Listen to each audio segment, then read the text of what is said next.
नमस्कार, मैं हूं आशीष त्रिपाठी आपके साथ और लेकर हाजिर हूं मैं छत्तीसगढ़ का नंबर 1 न्यूज बुलेटिन शो। और शुरुआत करेंगे इस वक्त की बड़ी खबर से। मुख्यमंत्री भूपेश बघेल ने आज चिट फंड कंपनीज पीड़ित निवेशकों को उनकी राशि लौटाई। दरअसल मुख्यमंत्री ने अपने निवास कार्यालय से 7 जिलों के 35,378 पीड़ित निवेशकों को 4,13,88,996 रुपए की राशि लौटाई। सीएम के निर्देश पर अब तक राज्य के 81,204 पीड़ित निवेशकों को 37,92,99,656 रुपए की राशि लौटाई जा चुकी है।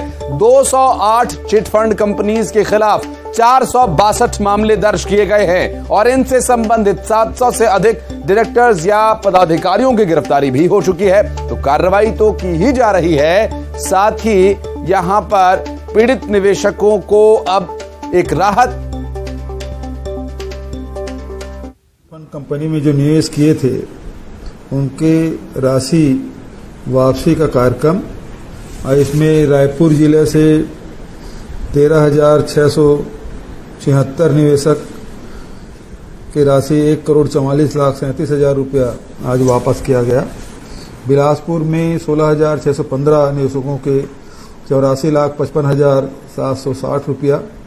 धमतरी में उसी प्रकार 43, राजनांदगांव में 4,835, मोला मानपुर अंबागढ़ चौकी में 5, मनेन्द्रगढ़ चिरमिरी भरतपुर कोरिया के 110 और कोरिया जिले के 94, कुल करीब 35,378 हितग्राहियों के 4,13,88,996 रुपया आज वापस किया गया। तो निवेशकों की राशि तो लौटाई गई है, क्या कुछ लोग रह भी गए हैं? क्या ये प्रक्रिया आगे भी जारी रहेगी? इस पर बात करेंगे। हमारे सहयोगी रायपुर से हमारे साथ जुड़ रहे हैं युगल तिवारी। और युगल, जो ये राशि वितरित की गई है निवेशकों के लिए एक राहत की बात है। जो ठगी उनके साथ हुई थी या धोखाधड़ी कहें या जो परेशानी उनके लिए थी वो कुछ हद तक हल हो चुकी है, लेकिन क्या ये प्रक्रिया आगे भी जारी रहेगी? क्या कुछ लोग रह गए हैं जिन्हें राशि अभी जारी की जानी है? क्या डिटेल्स मिल पा रही हैं इसके बारे में?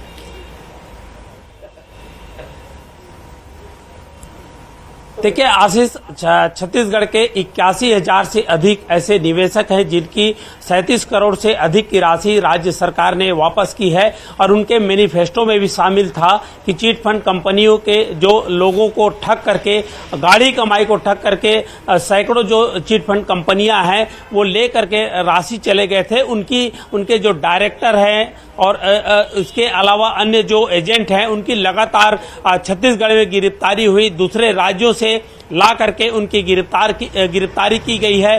प्रदेश के अलग अलग जिलों में चिट फंड कंपनियों की जो संपत्ति थी, जो जमीन था, उसे कुर्क करने का काम है राज्य सरकार ने किया। कोर्ट से आदेश भी आए। पूरे जिलों में, राज्यों में इस तरह की कार्रवाई लगातार की जाती रही है। अभी भी कई चिट फंड कंपनी के संचालक हैं, उन्हें गिरफ्तार करने के काम है लगातार पुलिस कर रही है। एक बड़ी राहत उन निवेशकों को है जिन्हें न्याय योजना के तहत मुख्यमंत्री भूपेश बघेल ने उनके खाते पर राशि है वो स्थानांतरित किया है, ट्रांसफर किया है। तो बड़ी राहत है। ये फिगर भी काफी बड़ी है। 81,000 जो लोगों को इसका सीधा लाभ मिला है। तो कहा जा सकता है अभी भी कई ऐसे निवेशक हैं, डायरेक्टर हैं जो फरार हैं, जिन्हें दबोचने का काम है पुलिस कर रही है। अभी भी बहुत सारे ऐसे निवेशक हैं जिन्हें चिट फंड कंपनियों के माध्यम से जिन्होंने ठगी की है और उनके जो राशि है उसे कुर्क करने की कार्यवाही की जा रही है। न्यायालय में जो मामला है वो लंबित है। तो जैसे ही मामला निराकरण होगा, कुर्की की कार्रवाई आगे भी की जाएगी। तो ये कहा जा सकता है कि आने वाले समय में जो निवेशकों के पैसे इन लोगों ने जो आगे डिटेल्स होंगी आपसे जानकारी लेने के लिए संपर्क करेंगे। एक बार फिर से एक और बहुत शुक्रिया फिलहाल आपका जानकारी के लिए। और रायपुर से एक और बड़ी खबर अपने दर्शकों को बता दें। संविदा कर्मचारियों की अनिश्चितकालीन हड़ताल स्थगित कर दी गई है। नियमितीकरण की मांग को लेकर ये हड़ताल पर थे और 3 जुलाई से हड़ताल पर संविदा कर्मचारी डटे हुए थे। जनता के हितों को ध्यान में रखकर हड़ताल को स्थगित कर दिया गया है। लेकिन क्या संविदा कर्मचारियों की हितों को भी ध्यान में रखा जाएगा? नियमितीकरण की मांग को लेकर जो कर्मचारी हड़ताल कर रहे थे, उस हड़ताल का क्या असर हुआ? लोगों की मांग को, लोगों की परेशानी को देखते हुए ये हड़ताल तो स्थगित कर दी गई, लेकिन इन संविदा कर्मचारियों का आखिर क्या होगा? निजीकरण की अपनी मांग को लेकर छत्तीसगढ़ सर्वविभागीय संविदा कर्मचारी के बैनर तले 3 जुलाई से प्रदेश के संविदा कर्मचारी अनिश्चितकालीन आंदोलन पर थे। लगभग 1 महीना हमारा आंदोलन चला। इस आंदोलन के दौरान शासन प्रशासन से अपनी मांगों के संबंध में विभिन्न प्रकार की चर्चाएं भी हुई और आज दिनांक 2 अगस्त को पूरी प्रांतीय टीम ने और संगठन ने यह तय किया गया है कि छत्तीसगढ़ की टीम और जनता के हित को ध्यान में रखते हुए हम इस आंदोलन को स्थगित करते हैं। और हमारा ये मानना है कि भूपेश है तो भरोसा है वाला जो नारा है वो और पुख्ता हो सकता है। माननीय मुख्यमंत्री महोदय जी से हम बहुत आशा लगाए बैठे हैं कि वो हमारे लिए जल्दी नियोजितकरण की घोषणा करें। और रायपुर में जूनियर डॉक्टर्स की नाराजगी जस की तस बनी हुई है। जूडा की अनिश्चितकालीन हड़ताल, स्टाइपेंड में बढ़ोतरी को लेकर प्रदर्शन, ओपीडी के बाद अब इमरजेंसी सेवाओं को भी ठप कर दिया गया। प्रदेश में मरीजों की परेशानी इससे बढ़ गई है।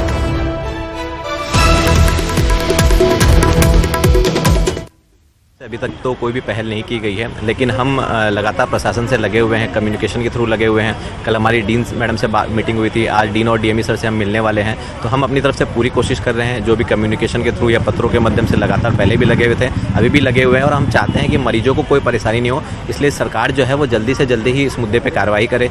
सरकार की संवेदनशीलता थोड़ी कम दिख रही है, क्योंकि हमने पहले सांकेतिक प्रदर्शन किया था, हम तुरंत स्ट्राइक पर नहीं आए। हमारी मांगे कम से कम 4 वर्ष पुरानी है। हम तो पूरी उम्मीद के साथ ही बैठे हैं कि सरकार हमारी परेशानी, मरीजों की परेशानी को मद्देनजर रखते हुए हमारी मांगों को जल्द से जल्द सुनेगी, उस पर कार्रवाई करेगी। और जो 6 महीने पहले उन्होंने सिर्फ आश्वासन दिया था, उस पर भी हम चाहते हैं कि वो त्वरित एक्शन ले, त्वरित कार्रवाई करें, ताकि मरीजों का भी नुकसान ना हो और अस्पताल की व्यवस्था भी ठप ना हो। और गरियाबंद से बड़ी खबर, बिहान से जुड़ी महिलाओं का हल्ला बोल। महिलाओं ने कलेक्ट्रेट का घेराव किया और वेतन में बढ़ोतरी की मांग को लेकर 7 सूत्रीय मांगों को लेकर महिलाओं का हल्ला बोल। अनिश्चित काल के लिए हड़ताल पर चली गई हैं बिहान की महिलाएं। मांगों को लेकर संयुक्त कलेक्टर को ज्ञापन भी सौंपा।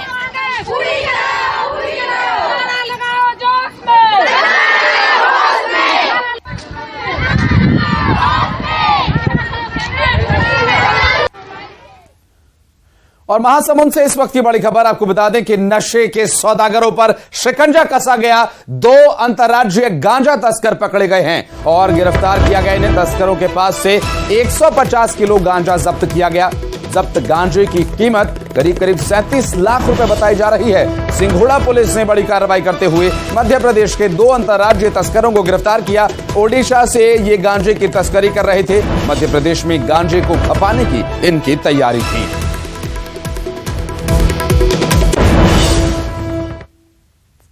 और रायपुर से इस वक्त एक और बड़ी खबर अपने दर्शकों को बता दे।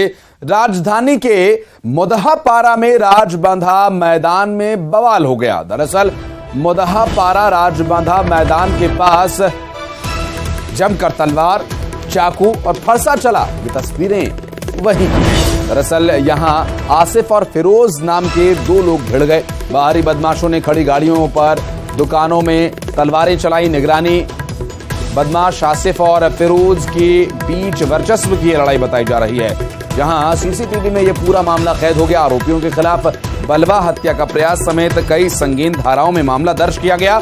मुदहापारा थाना क्षेत्र का यह पूरा मामला है।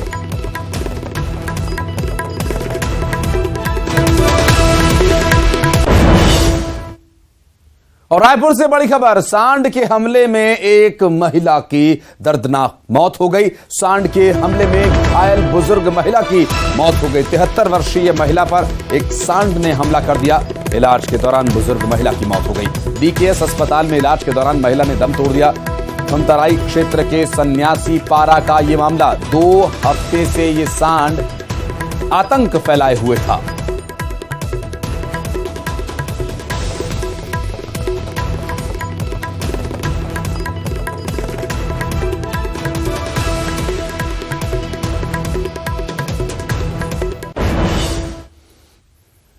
राजधानी के सरोरा इलाके में डबल मर्डर से सनसनी फैल गई। दरअसल सौतेले बेटे ने विवाद में मां और भाई को ही मौत के घाट उतार दिया। इस पूरे वारदात के बाद दोनों की खून से सनी लाश मिली है। पुलिस ने आरोपी सौतेले बेटे को गिरफ्तार कर लिया और उससे पूछताछ की जा रही है। थाना क्षेत्र में एक मर्डर की घटना हुई थी, जिसमें आरोपी जो है राजकुमार साहू ने अपनी सौतेली माता और जो उसका सौतेला भाई था उन दोनों को जो है किसी धारनुमा हथियार से जो है उनके सर और शरीर पे चोट करके उनकी हत्या कर दी थी।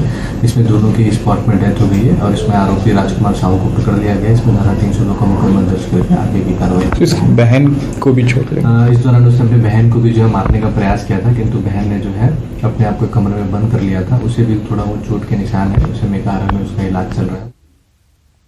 और कवर्धा में 6 लोग फूड पॉइजनिंग का शिकार हो गए। ये सभी एक ही परिवार के लोग बताए जा रहे हैं। पॉइजनिंग का शिकार हुए। दरअसल ये मशरूम की सब्जी बनाई और उसे खाने के बाद इनकी तबीयत बिगड़ गई। उल्टी की शिकायत होने के बाद अस्पताल में इन्हें भर्ती कराया गया। सभी की हालत खतरे से बाहर बताई जा रही है। गोडला थाना क्षेत्र के चारखुरा गांव का ये पूरा मामला।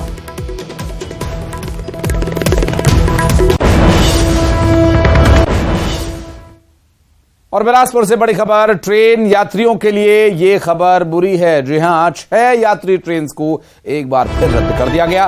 3 से 25 अगस्त तक ये ट्रेन रद्द रहेंगी। 6 यात्री ट्रेन। दक्षिण पूर्व मध्य रेलवे ने ये आदेश जारी किया। जबलपुर मंडल में नई लाइन की कमीशनिंग, रीवा स्टेशन पर नई लाइन की कमीशनिंग होगी। प्लेटफॉर्म पिट लाइन कनेक्टिविटी का काम किया जाना है।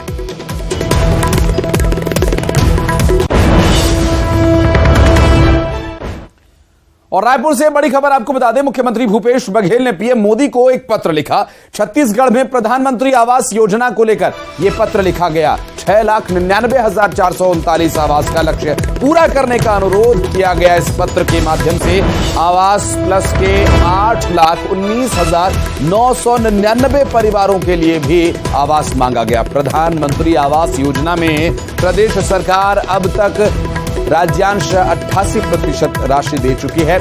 शेष आवास को पूर्ण करने के लिए राज्य सरकार ने 3,238 करोड़ रुपए का प्रावधान किया है।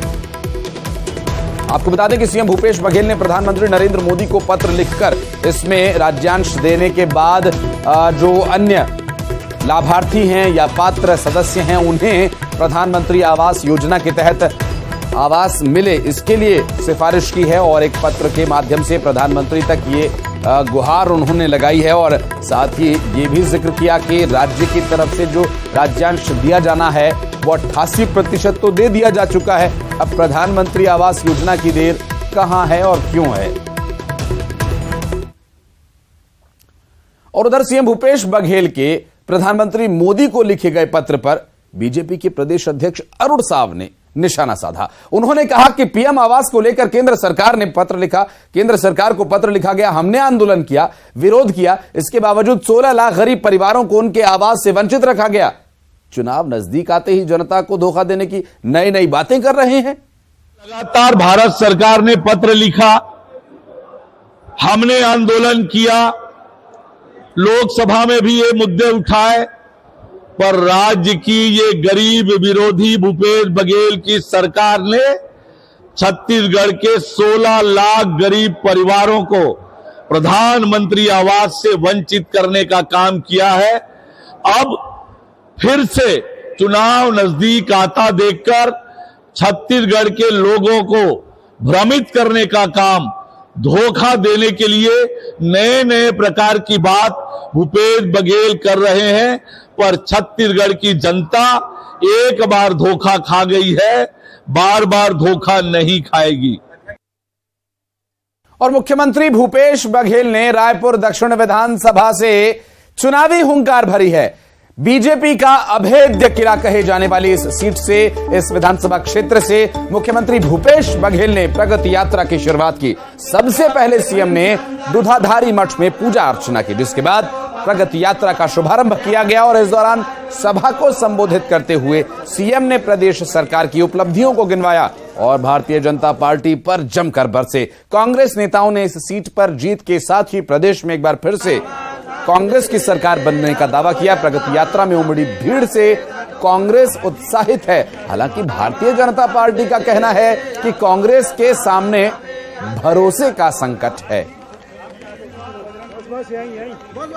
15 साल भारतीय जनता पार्टी के सुशासन को भी आपने देखा, 5 साल अभी पूरे नहीं हुए हैं। हमारी सरकार के कार्यों को भी आपने देखा। बहुत सारे हमारे मातृशक्ति बैठी हुई है। मैं उन बातों को याद दिलाना चाहूंगा, जब जब चुनाव हुए और चुनाव के बाद आप सबके घरों में सत्यापन के नाम से जाते थे और सबका राशन कार्ड काट देते थे। मेरी माता बहनों, भारी बारिश में भी आप लोग टस से मस नहीं हुए। इससे समझ में आता है कि आने वाला समय में हम लोग यह विधानसभा भी जीतेंगे और आने वाला समय में हम छत्तीसगढ़ फिर दोबारा हम सरकार बनाएंगे। राज्य के कांग्रेस की सरकार ने पिछले 4.25 सालों में हर वर्ग को ठगने का, धोखा देने का काम किया है।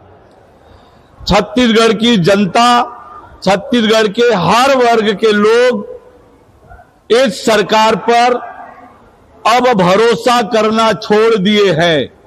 इस सरकार के सामने, कांग्रेस पार्टी के सामने छत्तीसगढ़ में भरोसे का संकट पैदा हो गया है। और अब खबरें 25 सेकंड्स में। छत्तीसगढ़ में मिशन 2023 में जुटी बीजेपी कोर ग्रुप की बैठक, चुनावी रणनीति पर हुआ मंथन। छत्तीसगढ़ में बीजेपी घोषणा पत्र समिति के अभियान की शुरुआत, अलग अलग क्षेत्रों में जाएंगे घोषणा पत्र समिति के सदस्य। पार्टी जनता से लेगी सुझाव, बीजेपी कोर ग्रुप की बैठक में लिया गया फैसला। छत्तीसगढ़ में संविदा कर्मचारियों की अनिश्चितकालीन हड़ताल स्थगित, नियमितीकरण की मांग को लेकर 3 जुलाई से कर रहे थे आंदोलन। रायपुर में चिटफंड के पीड़ितों को सीएम भूपेश बघेल की सौगात, 35,000 से ज्यादा निवेशकों को लौटाए 4 करोड़ से अधिक की राशि। अब तक 81,204 निवेशकों को मिल चुकी है राशि। रायपुर में सीएम भूपेश बघेल ने किया कांग्रेस के चुनावी अभियान का आगाज, दक्षिण विधानसभा की जनता से की मुलाकात, बीजेपी के गढ़ को भेदने की कोशिश। प्रधानमंत्री आवास योजना को लेकर सीएम भूपेश बघेल ने पीएम मोदी को लिखा पत्र, 6,99,439 आवास का लक्ष्य पूरा करने का किया अनुरोध। चुनावी साल में नेताओं के दल बदल का खेल शुरू, बीरगांव नगर निगम के पूर्व महापौर बीजेपी में हुए शामिल। ओम प्रकाश देवांगन ने ओम माथुर की मौजूदगी में पार्टी ज्वाइन कराई। गरियाबंद में बिहान से जुड़ी महिलाओं का हल्ला बोल, 7 सूत्रीय मांगों को लेकर प्रदर्शन, कलेक्ट्रेट का किया घेराव।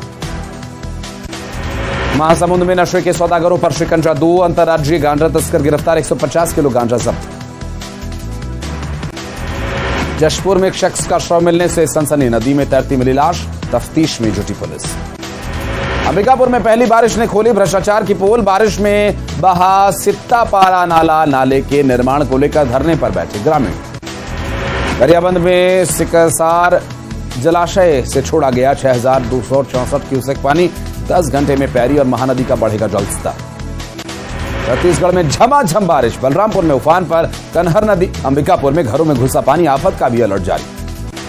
जशपुर में नदी नाले उफान पर, पुलिया के ऊपर से बह रहा पानी, जोखिम में जान डालकर पुलिया को लोग कर रहे पार। और खबरों का सिलसिला आगे भी जारी है, वक्त एक बहुत छोटे से ब्रेक का, चल दौड़ते हैं।